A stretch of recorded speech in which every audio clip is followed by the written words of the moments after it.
Are we on? Much like the old commercial, can you hear me now?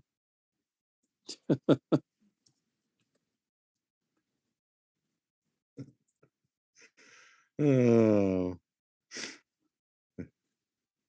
that's the bonus of having yay, okay, we can be heard. About the only way I can think of in order that we could actually do the theme song is by me just playing off of YouTube because Bugley rounded off. So let me run through the opening once again. Welcome to the 28th live edition of Bombs and Bants and Wednesday Rants. As always, I am your dedicated and humble host, John Wilder, coming to you from an undisclosed location, hidden deep beneath the surface of the earth. With me, as always, is Mark. Hey there. And not the missus. That's probably what you can guess is the missus did not make it. The reason is that she is still under the weather. I promise I don't have her hidden somewhere in the basement in shackles, kind of like a Silence of the Lambs situation. That's not at all what's going on. And, not at all. I believe she might be listening upstairs, in which case, I love you, honey. And Mark, how was your week then? Boring. Probably because I'm tired and half asleep. But no, other than that, it's fine. It's gotten chilly here though in Idaho. We're getting that. For us, probably the last blast of winter. It's rather chilly in our neck of the woods too. So, giving a few more details about the missus. She did have a sinus thing. I think that was where we left it last time. And she is no longer running a fever, but she is just absolutely wiped out, tired, doesn't feel well at all. So, we're let her get some rest, and again, hopefully she'll listen and enjoy our wonderful show that we have here tonight.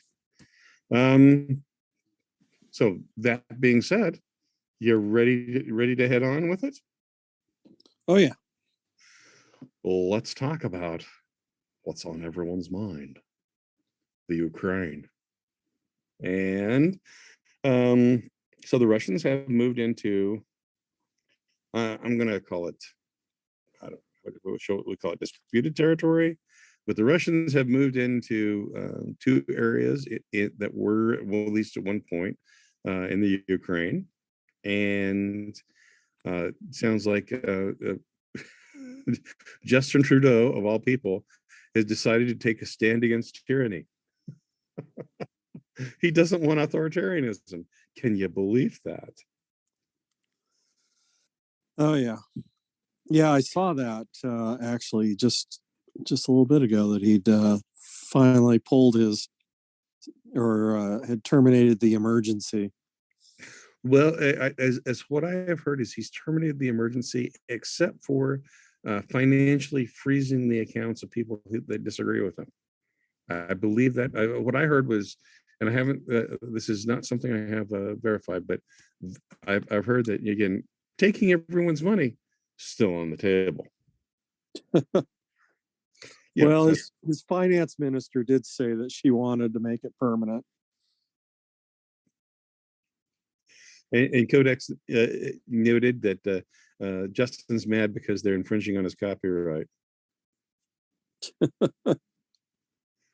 Oh, so anyway, so I tend to think that let's see, Canada kills the banking system on 2/22/2022. Anyone have that on the apocalypse bingo card? No, I don't think we did. And not only that, did I have the epicenter of resistance in North America. Who would have thought it would have been Ottawa? I mean, that was a huge one.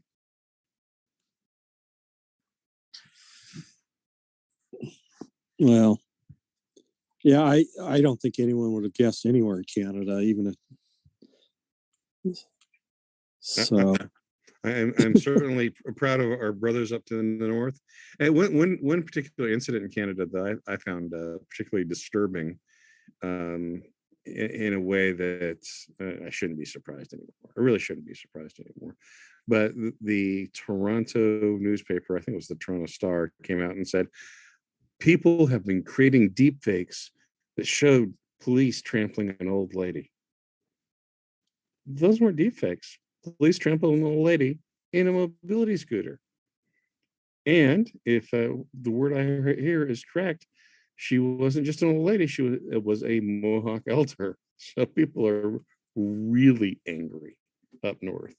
It's just one of those places where the irony is getting a bit delicious. Well, and I was reading through your article on that you blogged about, and noted that she's not even in that, or she's excluded from, I should say, from the Emergency Act as far as like not being able to protest. So they actually trampled, probably not the only one, but just for emphasis sake, they trampled the only one there that had the right to be protesting, no matter, in spite of the Emergencies Act. Exactly. Yeah. And as Kodak notes, who had the Royal Mounties turn out to be psycho jackbooted thugs on their list. You know, yeah, it's very true. Um, you know, she had the ability to be out there to be protesting. And it turns out that there is a certain flag that was very popular. Oh, I don't know, in Central Europe, between the 30s, and it fell out of favor in the mid 40s. There was a certain flag that was seen at the protests. Interestingly enough, that same flag was seen, the last picture of it taken, it was going into the hotel where the Mounties from out of state were staying, and where the Mounties from out of province uh, were eating. So just wondering whose flag that might have been. And I'm thinking it didn't belong to any protesters. Just, and I don't even think that's even remotely crazy Alex Jones sounding at this point, that someone would try and discredit a peaceful protest movement by smearing it with something that it's totally not about. No, it doesn't surprise me. I mean, we saw essentially, I mean, not without the trampling part, but I mean, we saw the same attitude towards the Tea Party movement, where they were labeling them, besides using the obscenity of calling them the teabaggers, they had,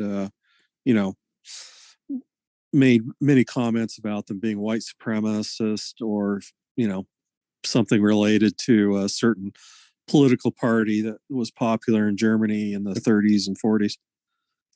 Yes, exactly. And well, but again, that's the cry of the leftists is anyone who I don't like is a fascist, and that has always been the case.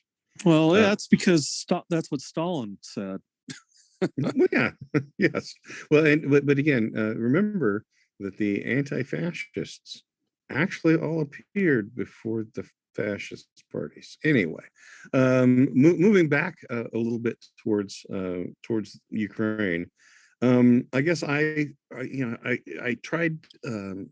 What happened last night is I had a vision, and the vision was of George Washington, and he came to me, and he looked very old and very wise, and he said, "John, I've thought long and hard about Ukraine, and how I would have dealt with the crisis in the Ukraine when I was president. I would have looked at my vice president, and I would have looked at him and said, where?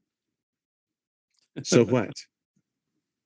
Again, and I know where Ukraine is, and I know that it is an incredibly corrupt little country that I absolutely don't care even remotely about. I mean, can you see any sort of compelling national interest for the United States there? I mean, any compelling national interest for the United States.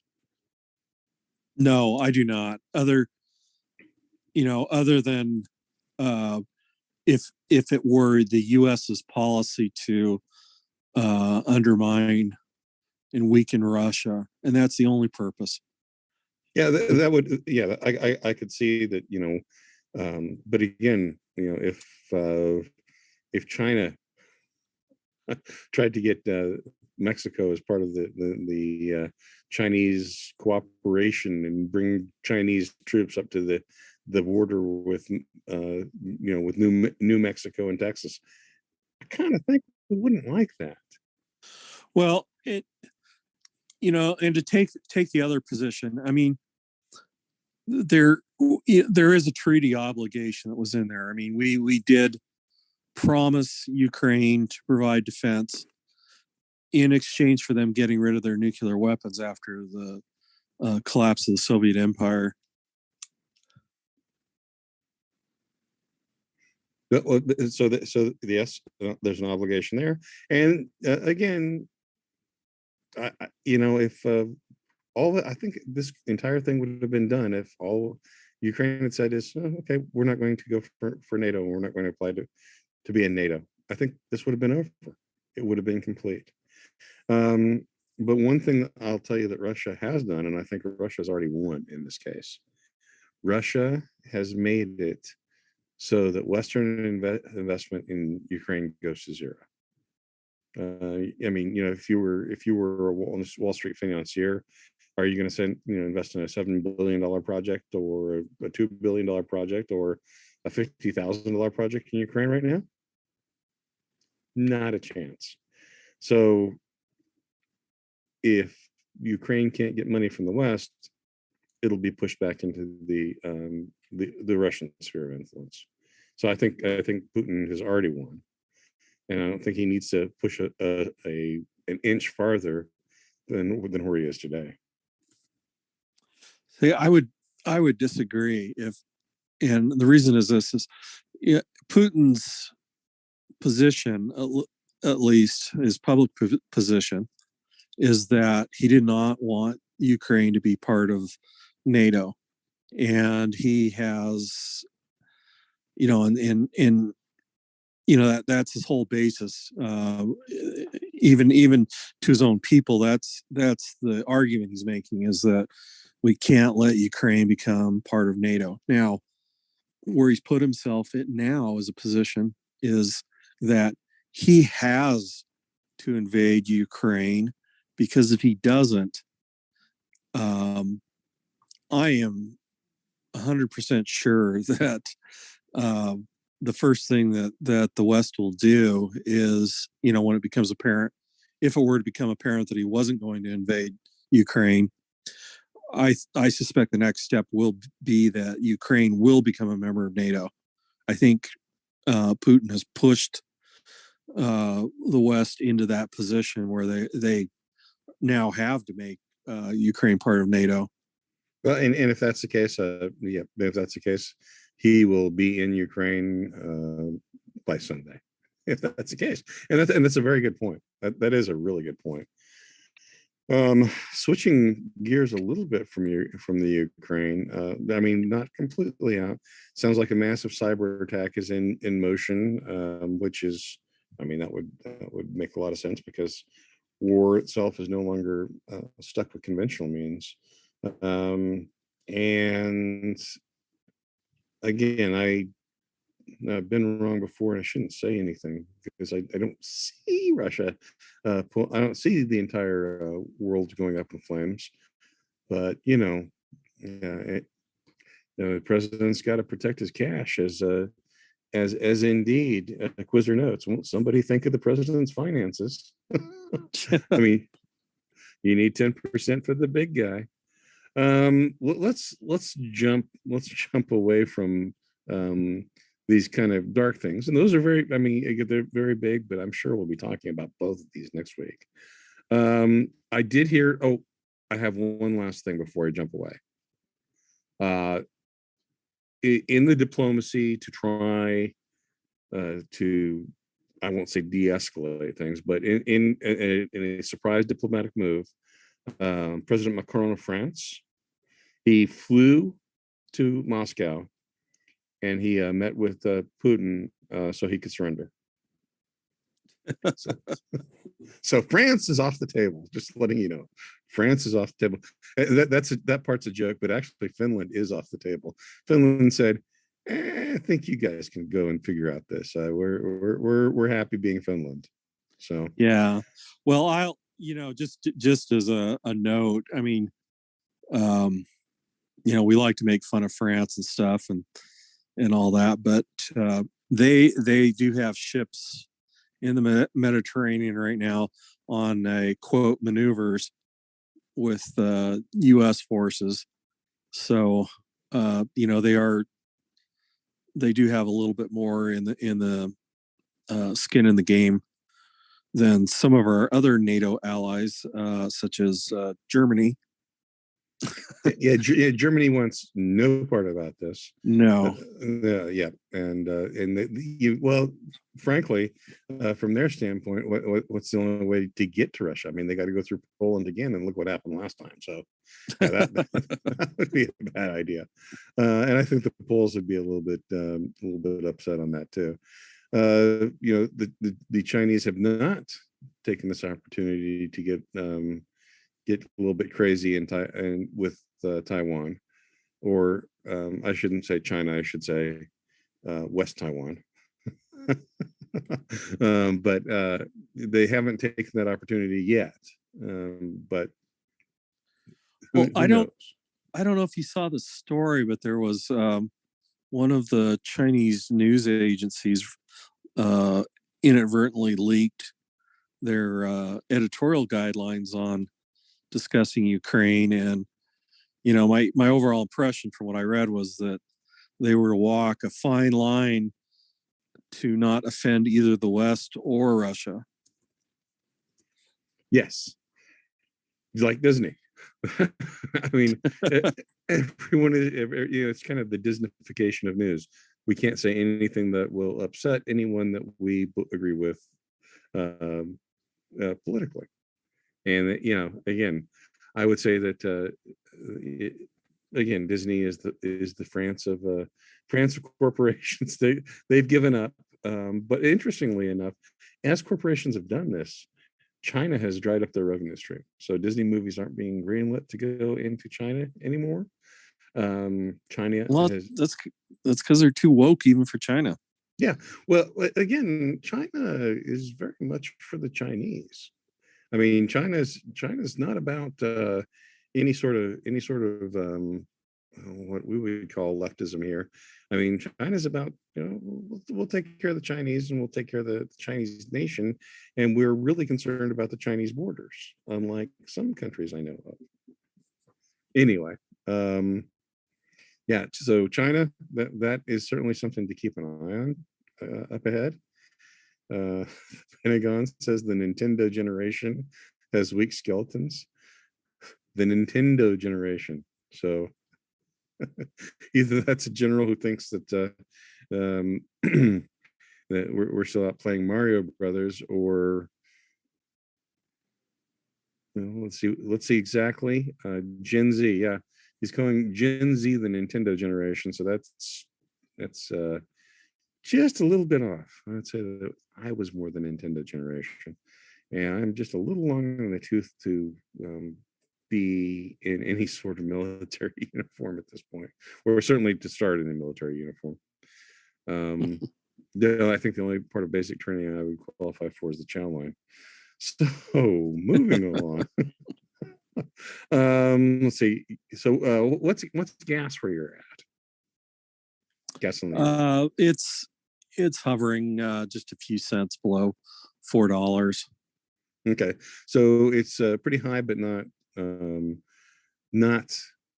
I guess I would say not historically high. I mean, it's been worse, but not much. Yes, but I will also point out that was about 4 or 5 days ago when I last gassed up. So yeah, the benefit of living where I do is I drive like today I drove 6 miles. 6 miles. That's actually a low day, but some days I might drive 10 miles. So since I drive a pickup that has a gas tank that I want to say is roughly, I don't know, 400,000 gallons.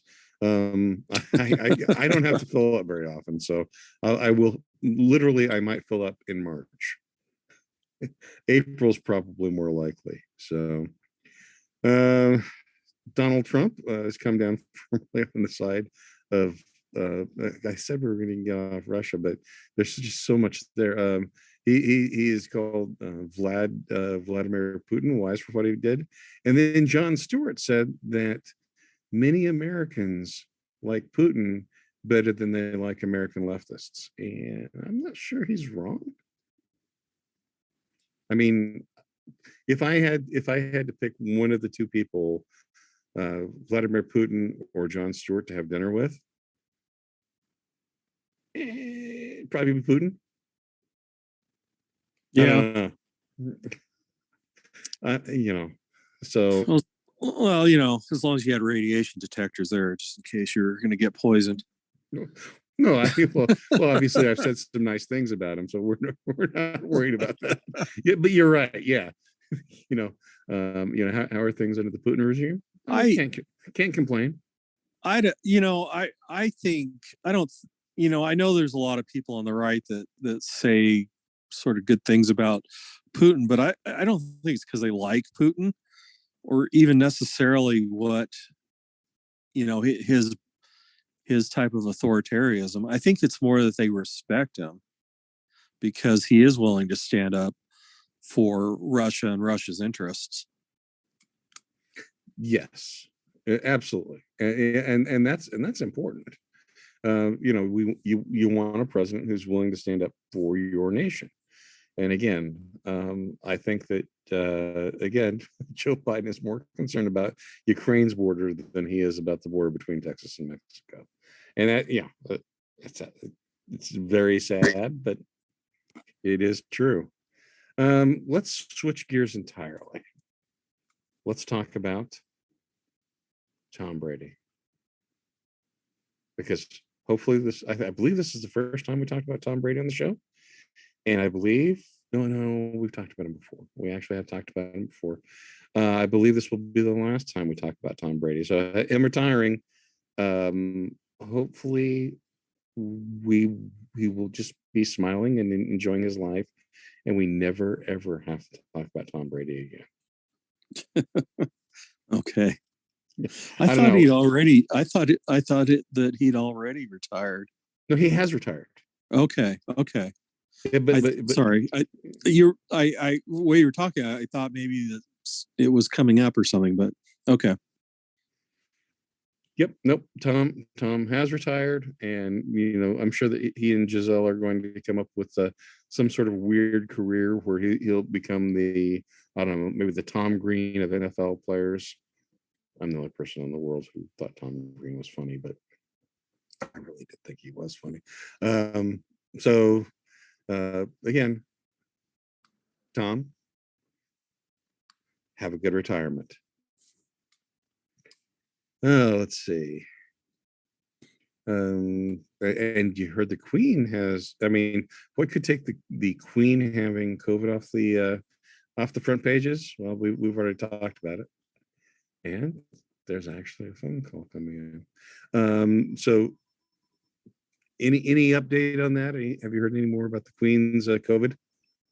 No, I just would note for anyone who's listening that's not aware of it that she is triple vaxxed, so the vaccine is performing exactly as we thought it would. Well, this will certainly get us in trouble with the YouTube censors. But what the heck? so I was reading today, and and Quizzer does note that Putin could drink Nancy under the table, and that's saying something. Let me see if I can. And let me see if I find this. I did save this. I did. This is something I saw today, And I thought it was pretty outstanding that Pfizer and the Indian authorities, like India, not like Indiana or Native American Indians, but actual India over between China and Russia. They chatted with Pfizer. They said, and I'm not going to do an Indian accent, but you can pretend I am. You can either lose 1.38 billion customers. Oh, I could read it in Carl Sagan's voice. You can either lose 1.38 billion customers or allow an independent investigation to determine whether your product is safe and provides immunity. Pfizer's response: we'd rather give up 1.38 billion customers. Let that sink in. Pfizer drops India vaccine application after regulator seeks a local trial. Ta-da! So they wanted a study, and Pfizer said no. 1.38 billion customers. We'd like to investigate it ourselves. Nope, not a thing that can happen. Well, interestingly, I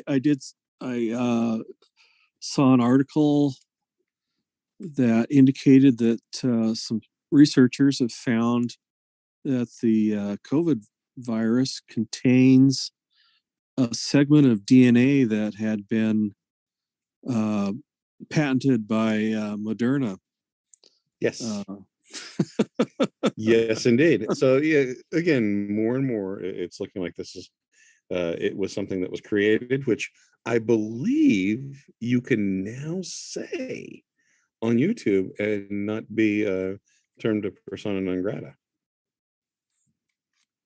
So that's very much a step, because it's now in vogue with the actual what the thought police will allow you to think. So there's that happy thought. And I declared on our show a week ago or 2 weeks ago that COVID's dead, and I maintain that it's dead and it's dying by the moment. Interestingly enough, I am hearing that deaths and hospitalizations are at a tremendous high. Still, now it's not COVID. People are going to the hospitals. I won't say in record numbers because I don't have the actual data to prove that, but in tremendous numbers, like amazingly large system distorting numbers for things unrelated to COVID or having COVID. I didn't say things unrelated to the vaccine, because now I've seen articles that indicate that shoveling snow causes heart attacks, or changing your cover on your bedspread too vigorously can cause heart attacks. And myocarditis is now becoming, it's almost like one of Baskin Robbins' 31 flavors. It's apparently out there and in a big way. Hey, if you haven't had a heart attack by the time you're 25, you're weird. That's right. That's about what they're telling us. Yes. Strokes for 12-year-olds. That's absolutely normal. Quizzer notes, it's still alive and insane where I live. I'm still the only one in the grocery store unmasked. I cannot, and I hate to admit this, and I don't hate to admit this, I'm kind of happy to admit this. I can't recall the last time I've seen a mask. It's certainly been weeks. So, there's a happy thought, Quizzer, that there's normality out here somewhere. And did you ever watch Raising Arizona, the end line of that? I imagine okay, it ended up with this. You need to watch it. It's actually kind of funny.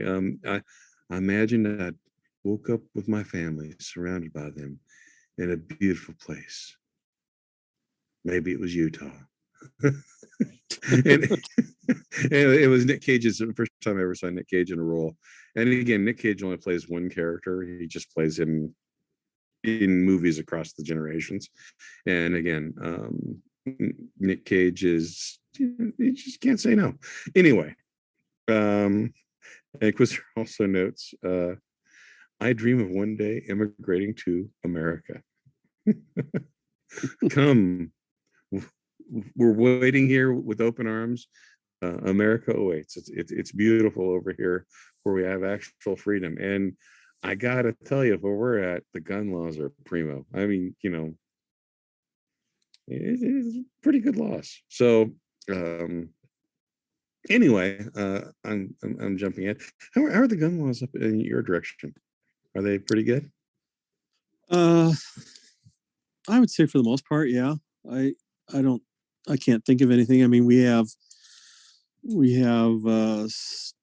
the so-called constitutional carry law, which is I've never understood why they call it that because it's a statutory right that they're giving you. But anyway, we do have that.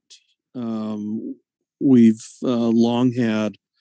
I think Idaho is one of the first 5 or 6 states to adopt shell issue concealed weapons permits. So Excellent. I mean that's been around forever.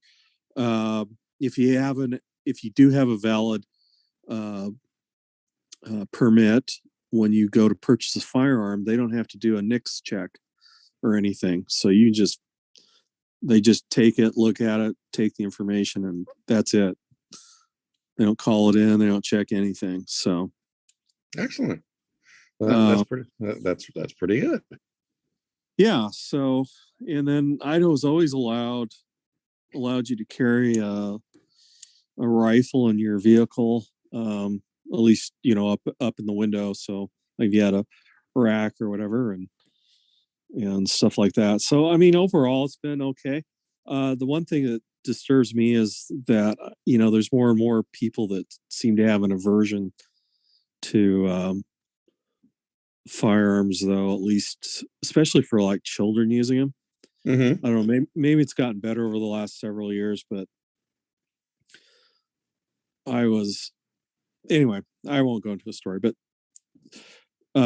yeah, no, we have good laws up here. I think for what you Excellent. can possess. So Excellent.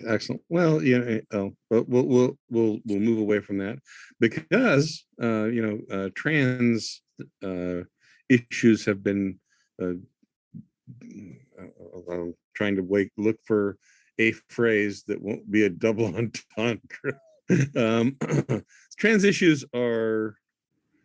Well, let's take it. Let's talk about trans issues. So, recently we had the swimmers. So I believe the two best swimmers, female swimmers in the collegiate ranks are number 1 and number 2 are both like dudes, right? The two best female swimmers are dudes, or okay.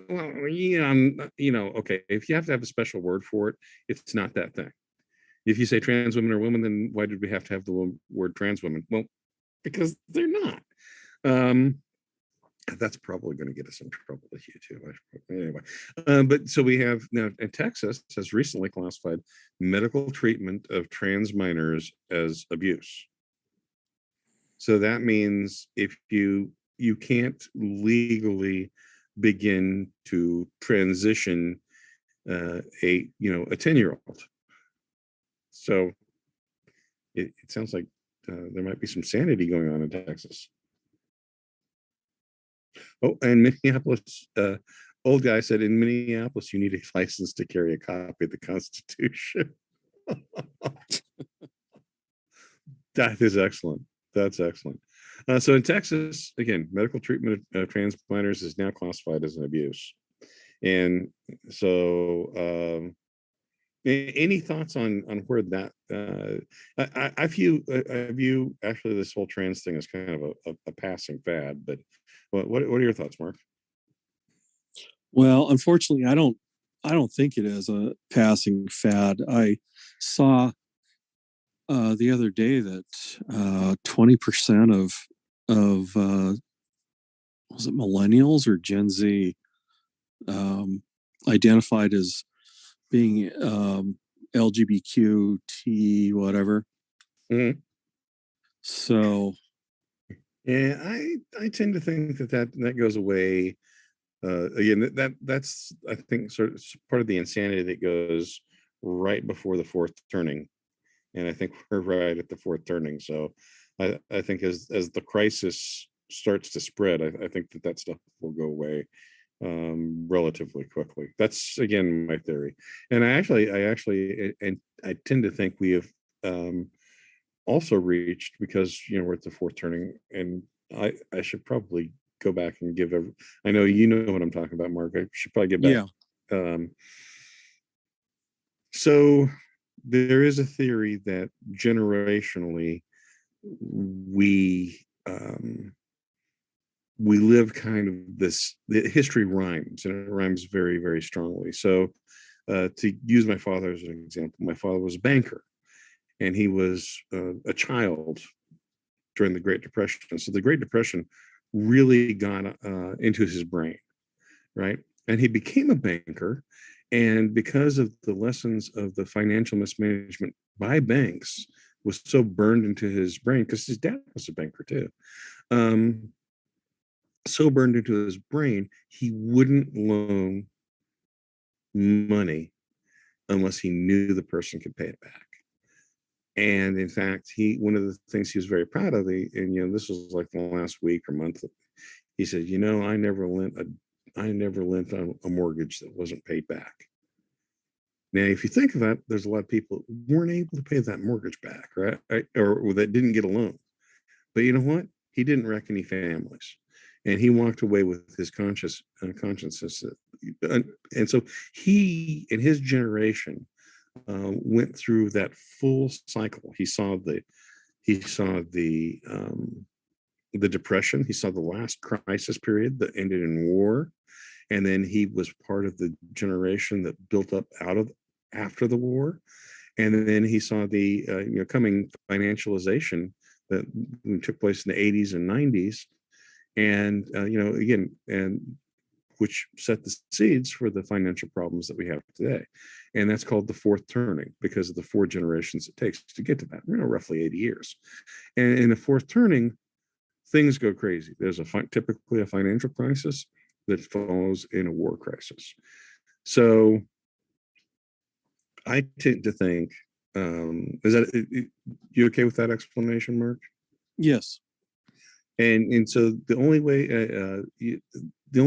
I see this as being a sign that the fourth turning is here. This is the level of insanity, and I see after the crisis hits, church pews are going to start filling back up. Because I don't think we're going to have the same pastors we have there today.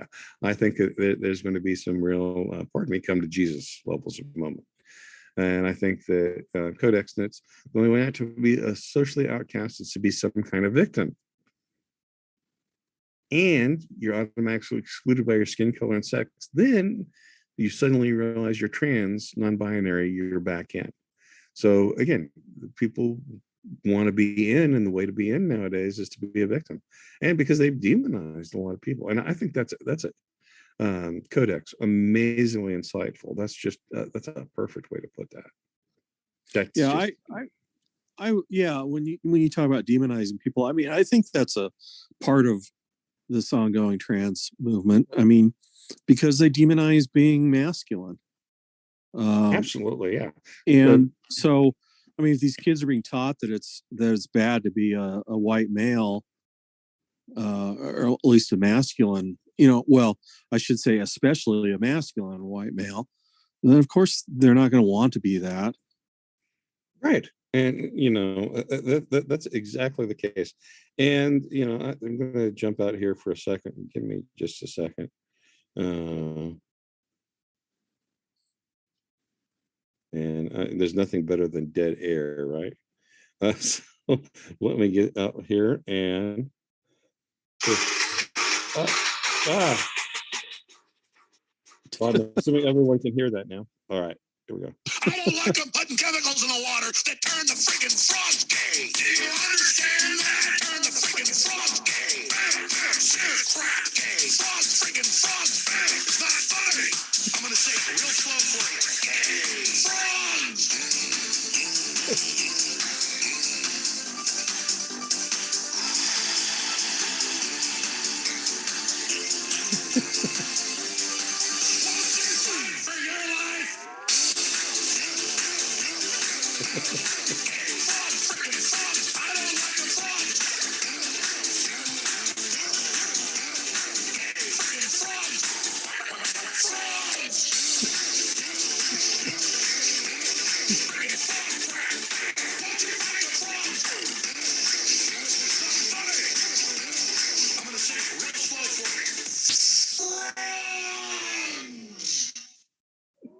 So anyway, I hope you didn't mind that. Oh no. So anyway, looking at what we've done too is, a lot of the foods that we eat, and, and I think Alex even has a point here. A lot of the phytoestrogens that are making their way into our foodstuffs, I mean, they have impacts on your brain, and especially as a kid, being exposed to this stuff. I mean, it's significant. And in fact, Codex jumping up and saying he's not wrong.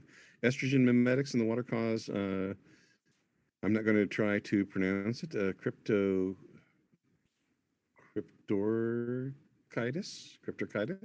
Males don't develop proper testicles, so it can happen, though it's more accurate to say it turns frogs eunuch. But again, when you look at Well, and there's even unlikely sources of it. I mean, I've noted several articles over the years that have, or studies that have shown that viewing pornography makes men more supportive of feminists and feminist ideas. And Codex, helpfully, crypto orchidis. Then because notes, then the French eat the eunuch frogs and constantly surrender. Coincidence? Oh my. We're coming full circle on this one, but that we are doing some things, and I think it's all reversible. But again, I think that our diets are going to change too, because this fourth turning is not going to allow. We're seeing supply chains break down, and supply chains include things like pizza rolls.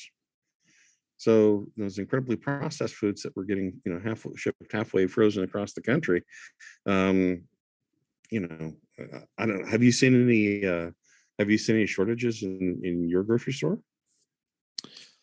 Well, the shortages here are more of like certain brands or certain flavors or something being gone.